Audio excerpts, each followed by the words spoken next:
What's up, music fans of the internet? I'm Derek, And I'm Kevin. and we're last week's album where we're talking about good music, albeit this week we are talking about South by Southwest. But before we go any further, we're going to start things off like we always do, drinking a beer. Drinking a beer. Cheers, guys. Cheers, Derek. Cheers, Kevin. Cheers, everyone out. And I would like to say that this is the first time last week's album is recording with the benefit of natural daylight. So there is that. Daylight's awesome.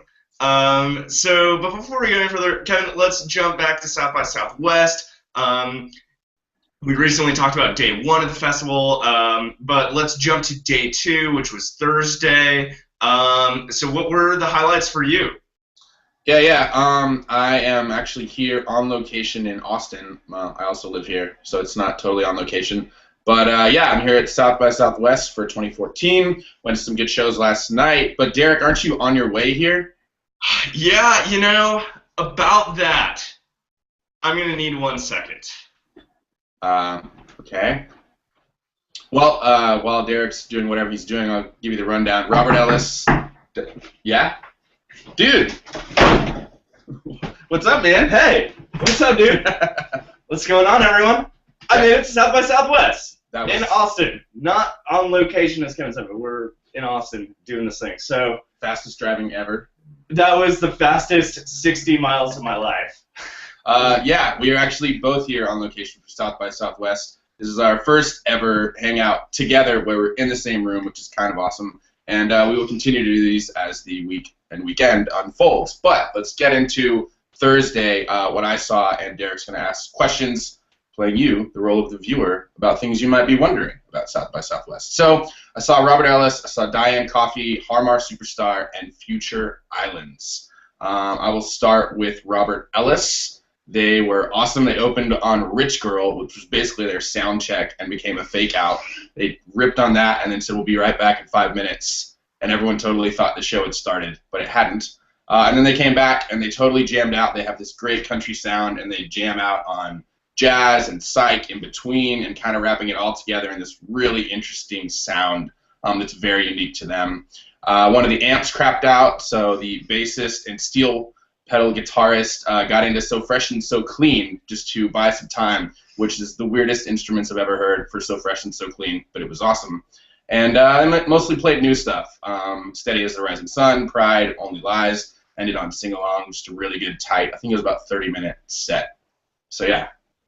I want to hear about Diane Coffee. We reviewed his debut album. It was one of our favorites last year. I'm bummed out I didn't get to see Diane Coffee because, I mean, just based on the record, I thought it would, he would do great live. So why don't you tell us about that? Yeah, Diane Coffee was awesome live. They totally killed it. They played at the Driscoll in this small little Victorian room, which is a really cool venue.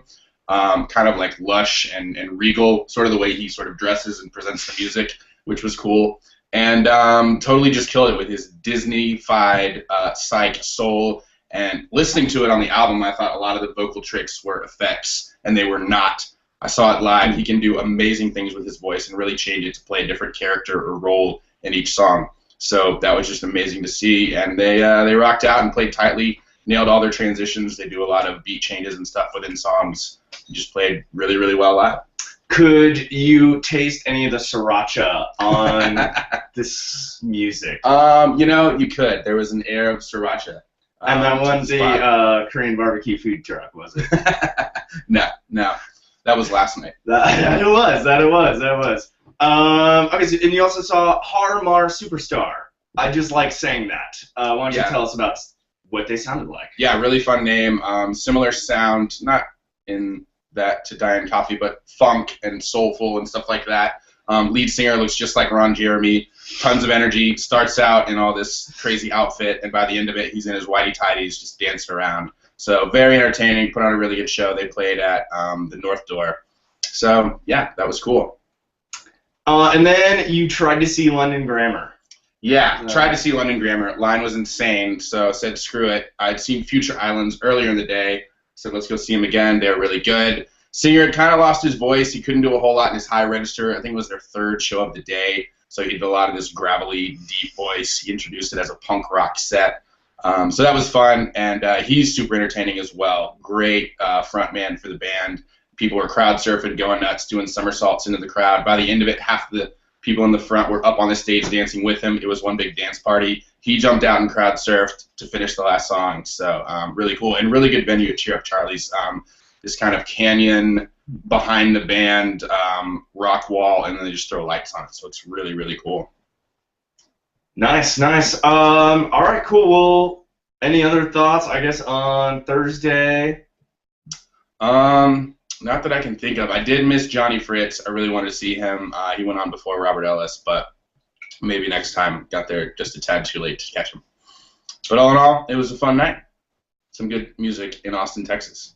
And I guess just to reiterate, the Rich Girl cover turning in, sound check, fake out. That has to be the best sound check ever. Best/worst, because it got everyone like in the moment and in the vibe, like, all right, these guys are just coming out strong with this cover, and then they walked off stage. So it was really fun fake out that totally faked me out too. But then that's better than like already sitting there playing like the same chord 15 times. Yeah, very true.